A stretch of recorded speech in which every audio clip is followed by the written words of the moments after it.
Here's a tip from the Psychologist Playbook. My name's Adrian, a registered psychologist, and today we're going to learn how to become more in touch and more aware of our emotions. This is pretty foundational when it comes to emotion regulation skills in general, and it's usually the first thing that I teach to my clients.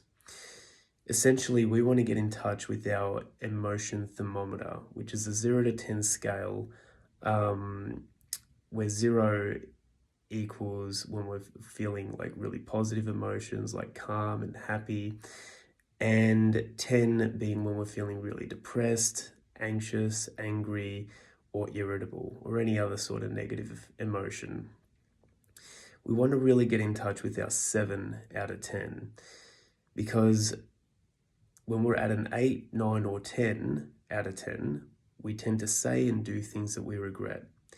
If we implement a strategy when we're at our 7 out of 10, we tend to avoid all of that. And essentially when we're at a 7 out of 10, it's our body telling us that something isn't quite right here. We need to intervene by using another strategy, and that could be deep breathing, or just leaving the situation in general, or changing our reframing our thoughts. And it's a skill that requires a lot of practice. It's not something that you'll be able to fully master in the first go.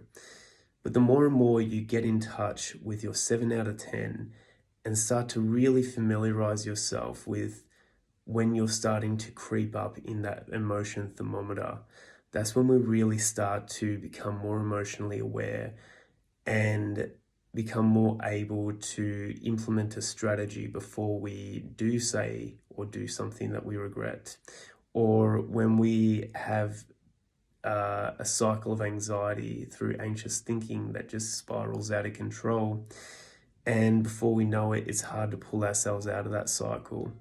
So the key is to really familiarize yourself with your 7 out of 10 and check in with yourself, 3, 4 or 5 times a day if you need to.